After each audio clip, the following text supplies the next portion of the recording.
Come on.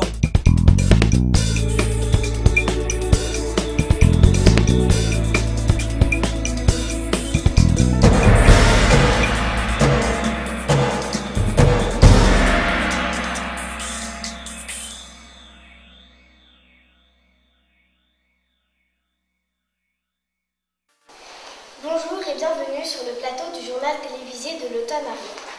Bonjour Violette. Bonjour Sarah. Au sommaire de l'émission, une petite visite au musée. Ensuite, nous irons dans les coulisses d'Ozu. Puis, vous verrez les œuvres d'artistes professionnels, amateurs et handicapés. Nous sommes aussi allés au théâtre du Petit Ouest où des artistes préparent un spectacle. Pour finir, un reportage sur l'événement à ne pas manquer, la foire. En premier, nous allons faire une visite au musée. Notre reporter Elliot est allé sur place pour découvrir une nouvelle exposition. Nous allons le recevoir sur le plateau. Bonjour Elliot et merci d'être là avec nous. Parlez-nous de votre découverte. Je me suis particulièrement intéressée à ce reportage car je me suis toujours demandé comment se créait une exposition. Et cette exposition était originale car elle présentait les rencontres entre animaux sous forme de combat. Ainsi, la scénographie a été présentée sous le thème du sport. Je vous laisse découvrir le reportage. Nous sommes en direct du Muséum d'Histoire Naturelle de Rouen où nous allons interviewer Charles-Henri Maury. Je suis le directeur adjoint du Muséum d'Histoire Naturelle de Rouen et c'est moi qui m'amuse avec d'autres collègues à créer des expositions comme celle que tu viens voir aujourd'hui. C'est une exposition qui est consacrée aux rencontres entre les différentes espèces. Une espèce A, elle peut avoir 3 effets sur l'espèce B, positif, négatif ou neutre. Et l'espèce B, pareil, elle a un effet positif, négatif ou neutre. Et c'est la somme des 2 effets qui va donner les noms des rencontres entre les espèces, comme la symbiose, qui est le titre de l'exposition. Le thème de cette exposition, on l'a choisi parce qu'il est en relation avec les programmes des collégiens, les programmes scolaires des collégiens. Et que chaque année, on fait une exposition scientifique pour les collégiens. Donc c'est nous qui concevons, qui imaginons l'exposition, la scénographie de l'exposition. C'est nous qui choisissons les spécimens que l'on veut mettre. Au Muséum d'Histoire Naturelle de Rouen, on a la chance d'avoir l'une des plus grandes collections en France, les plus grandes collections d'histoire naturelle, donc beaucoup d'animaux empaillés, beaucoup de plantes, beaucoup de cailloux. Donc en fait on va dans nos réserves et puis on choisit. C'est comme si tu veux une grande bibliothèque et on a juste à choisir. On a pratiquement toutes les espèces dans nos réserves. Donc tu vois, c'est très facile. C'est vrai que cette scénographie, elle est un petit peu particulière, tu as remarqué. On est dans un registre sportif, il y a un podium. Alors pourquoi cette scénographie? Parce que la vie des animaux, c'est une lutte. Chaque espèce animale ou végétale, elle lutte pour survivre. Alors c'est pour ça qu'on a choisi le ring de boxe pour illustrer tous les exemples de rencontres possibles dans la nature. Il y a des iPods pour écouter des commentaires sportifs, nous présenter les espèces, nous présenter les combats entre ces espèces. Et puis il y a du dessin, il y a des photos, il y a voilà, des choses un peu rigolotes pour pouvoir s'amuser et apprendre.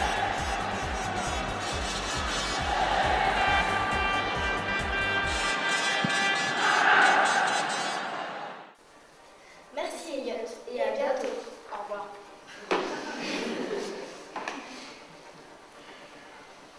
Et maintenant, Ozu. Ozu est une maison populaire depuis de nombreuses années et elle est connue dans le monde entier. Nous allons accueillir Dorian qui est allé faire un interview avec un maître chocolatier. Bonjour Dorian. Pourquoi avez-vous choisi de faire ce reportage? Bonjour, la cuisine est une de mes passions et j'aimerais en faire mon métier. C'est pour ça que j'ai choisi ce reportage sur le métier de chocolatier qui est créatif et artistique. Voici le reportage. Bonjour, moi je m'appelle Stéphane, je travaille pour la maison Ozu depuis 8 ans. Donc aujourd'hui en fait je vous présente un petit arbre en chocolat. Donc arbre en chocolat, ça veut dire qu'en fait j'ai moulé ce qu'on appelle des cabosses. Alors je ne sais pas si vous connaissez les cabosses. Les cabosses en fait c'est tout simplement le fruit du cacaoyer. Donc en fait c'est le fruit du chocolat. J'ai fait un socle en chocolat noir et dessus j'ai fait un faux bois en chocolat lait. J'ai fait mon tube sur le socle. Donc je vais commencer par coller un tube en chocolat noir plein. J'ai déjà mis un peu de chocolat avec mon cornet sur le bout de la cabosse. Le but maintenant, ça va être de le coller. Je vais y ajouter une feuille en pâte d'amande verte. C'est de lui donner une petite forme sympa.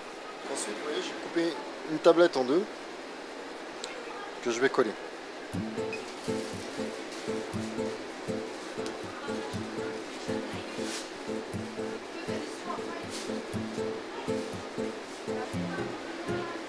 Voilà. Donc la deuxième cabosse est positionnée. Je continue avec ma deuxième tablette en fait.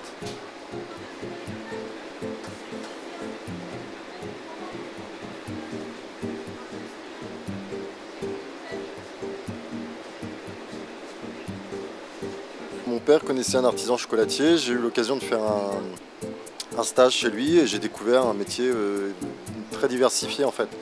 On peut faire des tablettes en chocolat, comme une pièce artistique comme je viens de vous présenter. Il faut aussi avoir l'esprit créatif, toujours essayer de se renouveler. On a 12 sortes de chocolat noir, tout simplement parce que le chocolat en fait on le trouve principalement en dessous de l'équateur, principalement sur le continent d'Amérique latine et le continent africain. On utilise beaucoup de chocolat d'Amérique latine. On a du Venezuela, Sao Tomé, Saint-Domingue, Équateur, Mexique. On a Haïti, Pérou. C'est un peu comme le vin ou comme le café. Selon la terre, selon l'ensoleillement, on a par exemple un Nouvelle-Guinée qui a un goût de fumée. On a un Mexique qui est un peu terreux. En fait, tous les chocolats selon les provenances sont complètement différents. Une autre de nos équipes est partie à la Halle aux Toiles au festival Art et Handicap.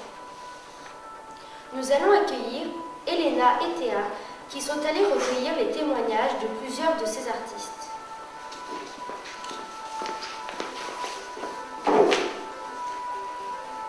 Bonjour Elena, bonjour Théa. Bonjour. Pourquoi avez-vous fait ce reportage? Nous avons fait ce reportage car nous voulions montrer que malgré un handicap, on pouvait avoir une passion et pratiquer un art. Nous sommes à la Halle aux Toiles où se déroule l'exposition Art et Handicap, qui présente les œuvres d'artistes professionnels, amateurs ou handicapés.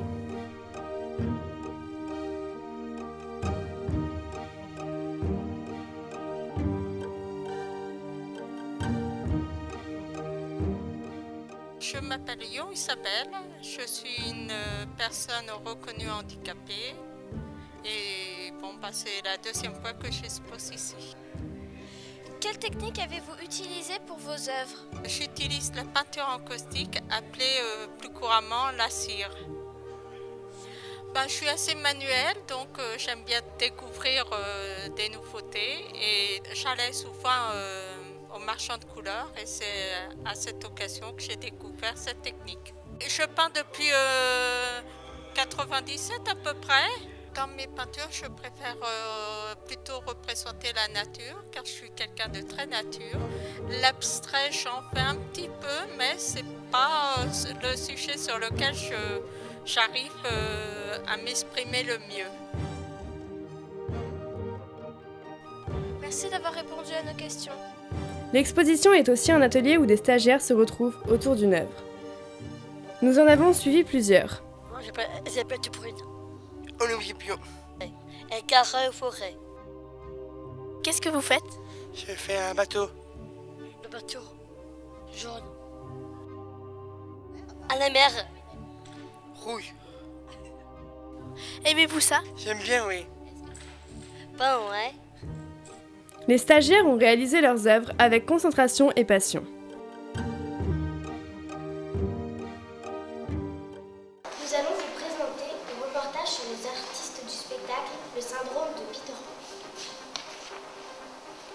Je suis donc allée au théâtre du Petit Ouest pour les interviewer. Voici le reportage. Si on hésite, qu'on se donne toujours des limites, comme des ermites, on se calme devant nos guérites. Elle est fortuite et passe comme un satellite. Bonjour, je m'appelle Marine Chambrier, je suis comédienne et chanteuse. Bonjour, je m'appelle Chab Rodriguez Roussel, je suis espagnol, je suis comédien et chanteur. J'ai fait du chant au conservatoire pendant 17 ans et je sors d'une école de théâtre à Paris. du théâtre, du chant, du ciné, de la télé. Parce que j'aime bien emprunter les mots des autres, à défaut d'avoir les miens. J'ai joué et chanté en Espagne, en Belgique, en Argentine et maintenant en France. Alors c'est un spectacle de théâtre et chanson et qui raconte la difficulté que certains enfants ont à accepter de grandir. Voilà. Donc quand on vit dans un monde qui est un petit peu compliqué et qu'on a peur de l'avenir, eh bien, parfois on peut faire rester dans ses rêves plutôt que d'envisager des lendemains qu'on considère un peu trop gris, voire tout noir. Donc c'est un conte moderne. Je vais interpréter Petit Pierre, qui est un jeune homme qui ne veut pas grandir, qui a le syndrome de Peter Pan. Je suis une mariée en quête du mari idéal, qui est plutôt difficile à trouver. Alors ça s'appelle la compagnie du théâtre à la renverse. C'est comme son nom l'indique, on a envie de prendre les choses un peu à l'envers. Alors d'abord parce qu'on trouve que le monde marche un peu sur la tête, et puis on a envie d'aller s'installer là où le théâtre ne va pas toujours. Donc on monte des spectacles extrêmement légers, avec peu de décors, peu de moyens, qui permettent d'être diffusés un petit peu partout. Alors ça c'est le côté un peu matériel. Et puis l'autre objectif de la compagnie, c'est de permettre à des jeunes artistes, qu'ils soient chanteurs, musiciens, danseurs, auteurs, etc., ou plasticiens, de montrer ce dont ils sont capables, c'est-à-dire de montrer leur talent. Faire le tour de l'univers, en chapeau ou en roller, le paradis c'est dans la terre, quand on veut jouer les globetrotters. Puis voici l'incontournable foire. C'est le retour de la foire Saint-Romain qui se déroulera jusqu'au 2 novembre avec ses quelques 200 attractions traditionnelles et sensationnelles. 140 boutiques. C'est la première foire de province. Elle peut accueillir jusqu'à 30 000 visiteurs. Cette foire, très ancienne, est une tradition qui célébrait la victoire de l'évêque Saint-Romain, saint patron de la ville de Rouen, sur une bête monstrueuse qui terrifiait les habitants de la cité.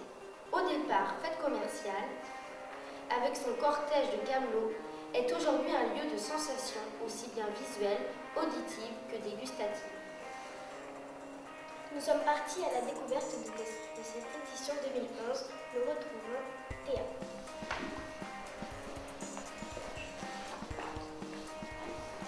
Alors, cette fois, oui, toute l'équipe a été à la foire Saint-Romain de Rouen. Plus de 200 attractions et 140 boutiques, comme vous l'avez dit. Nous avons fait de nombreux manèges, le New Jump, Happy Sailor, et nous avons aussi interrogé le patron de l'Ours Noir. Super journée du 25 octobre 2011. Voici le reportage. Bonjour, nous sommes en direct du Crazy Mouse où deux courageuses vont tester cette attraction pour nous.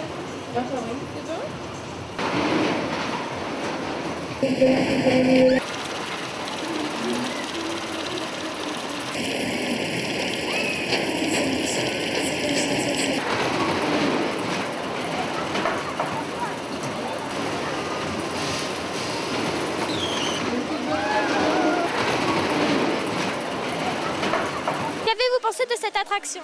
C'était super. Pensez-vous recommencer? Ouais. Avez-vous eu peur? Bah au tournant, quand on va sur la scène, oui. Et pareil, exactement.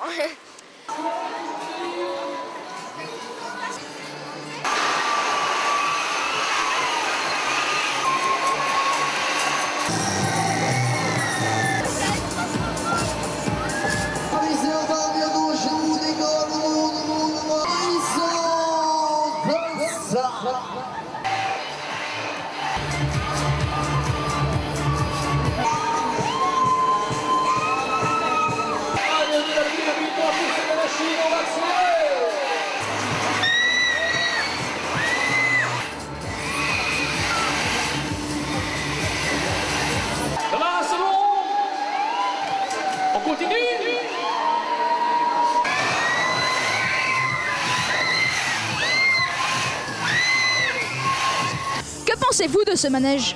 Il est super. Est-ce que vous avez une vue spéciale de Rouen? Non, pas vraiment. On voit juste les manèges de la foire. Voilà. Vous pensez retourner à la foire Saint-Romain pour refaire ce manège? Bien sûr. Je m'appelle Gérard Pouetschk et je suis le représentant de tous les forains de la foire Saint-Romain. Et je m'occupe du comité d'animation de la promotion de la foire Saint-Romain. J'ai commencé à travailler à 14 ans et puis depuis l'âge de 14 ans, c'est-à-dire en 1959, depuis ce temps-là, je travaille. T'as qu'à compter, ça fait 52 ans.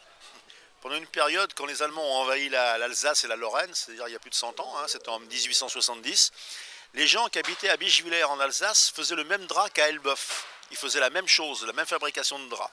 Et lorsqu'il y a eu l'invasion des Prussiens à l'époque, les patrons ont évacué les usines avec les métiers à tisser, les gens et des brasseries qui montaient sur leur foire à Bischwiller, qui sont venus installer aussi à Elbeuf après. Et depuis 1872-73, sur la foire d'Elbeuf, il y avait des grandes tentes où tout le personnel qui travaillait dans les filatures, où on faisait du drap, venait manger pendant le mois de septembre. Tout ça, ça s'est perpétué jusqu'en 1952. Mes parents, en 1952, ils ont repris une boutique qui était sur la foire d'Elbeuf et ils l'ont réintitulée l'Ours Noir.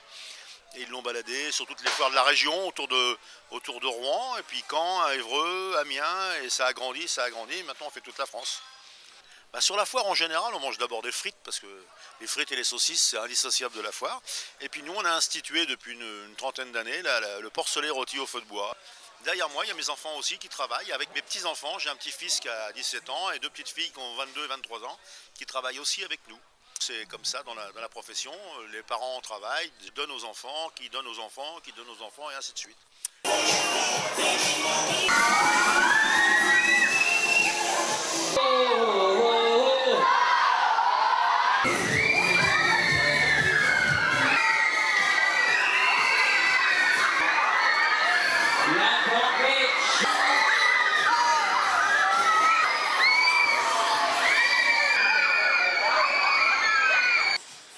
C'est bon, vous avez pas trop le tournis en sortant du manège? Non, ça allait. Qu'est-ce que vous en pensez comparé aux autres manèges qui peuvent tourner dans la foire? Ça va, Bah, ce manège-là, je pense qu'il est plus réservé aux enfants jusqu'à 10 ans. Allez.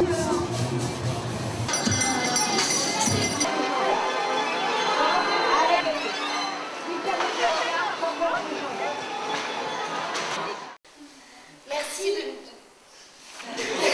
de nous avoir écoutés. C'était le journal télévisé de l'automne à Rouen.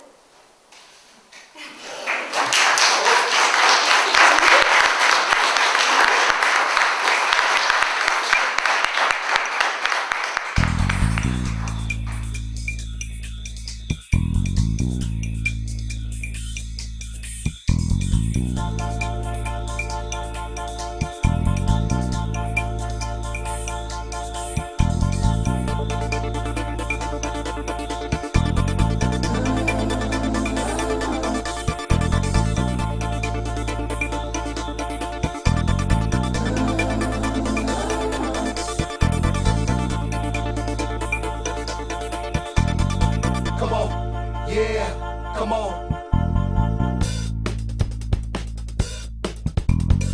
Come on, yeah, come on.